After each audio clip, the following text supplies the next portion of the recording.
কষ্টের পরেই আছে সুখ। কষ্টের পরেই আছে সুখ। আমাদের জীবনে সুখ বেশি, কষ্ট কম।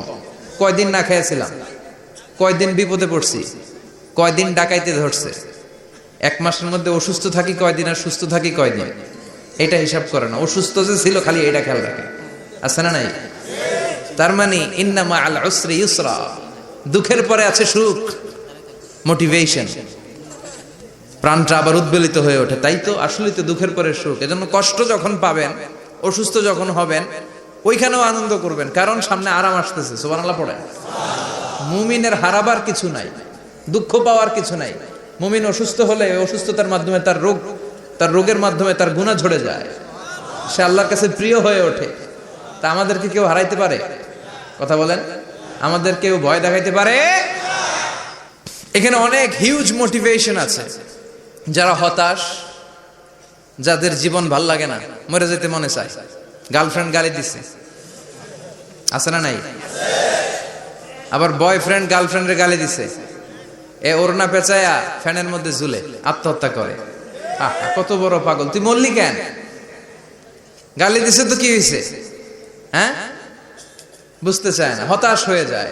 আর বয়স কম তো, ইচড়ে পাকা, অল্পতে কাবু হয়ে যায়। এই সূরাগুলো পড়ে না। এখানে আশার বাণী আছে। আজকে আমি জানি কথা শোনাবো আপনাদেরকে, শুরুতে আগে সংক্ষেপে বলে দিই। এই সূরার মূল কথা হচ্ছে, মানে সেন্ট্রাল থিম বা সাবজেক্ট ম্যাটার, সূরাতুদ দোহার কেন্দ্রীয় আলোচ্য বিষয় হচ্ছে নিরাশ হবেন না, হতাশ হবেন না, হাল ছাড়বেন না, ভরসা রাখবেন কার উপর? এই সূরাটা মুখস্থ আছে না অনেকের? কমন একটা সূরা, প্রায় আমরা সালাতে পড়ি, মক্তবেই তো এগুলো শিখে ফেলছে, ঠিক কি না? তো এই যে সূরাটা খুব বেশি পড়া হয়, খুব বেশি শোনা হয়, আসলে এই সূরায় আল্লাহ কি শিক্ষা কর্মসূচি আমাদেরকে দিলেন জানার দরকার আছে না নাই? আসেন আজকের এই চমৎকার রজনীতে আমরা সূরাতুদ দোহার আলোকে কিছু কথা শুনি। এটা কোরআনের 30তম পারায় অবস্থিত একটা সূরা। কততম পারা? এটা মাক্কি সূরা। একটু আওয়াজ করে বলবেন, কি সূরা? মাক্কি সূরা। এই সূরার আয়াত সংখ্যা 11টি। কয়টি? 11টি। এটা কোরআনের একটা মোটিভেশনাল সূরা। কি সূরা?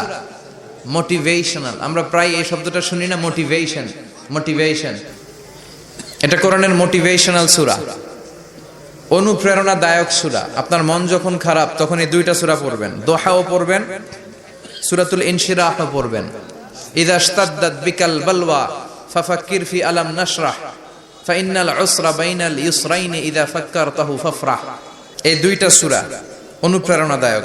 ফাইন্না মাআল উসরি ইউসরা, আল্লাহ বলেছেন ফাইন্না মাআল উসরি ইউসরা, কষ্টের পরেই আছে সুখ, কষ্টের পরেই আছে সুখ। মোটিভেশনাল সূরা সূরাতুল ইনশিরাহ আর সূরাতুদ দোহা। মুমিনরা নিরাশ হয়, হতাশ হয়, হাল ছাড়ে নাকি ভরসা রাখে? কার উপর ভরসা? কার উপর? Never lose hope, you will find your way. তুমি তোমার পথ খুঁজে পাবে। আমাদেরকে পথ দেখায় কে? আল্লাহ। এজন্য সূরাতুদ দোহার কেন্দ্রীয় আলোচ্য বিষয় হচ্ছে হতাশ হওয়া যাবে না, নিরাশ হওয়া যাবে না, হাল ছাড়া যাবে না, ভরসা রাখতে হবে একজনের উপরে। চিৎকার করে বলেন, তিনি কে? আল্লাহ।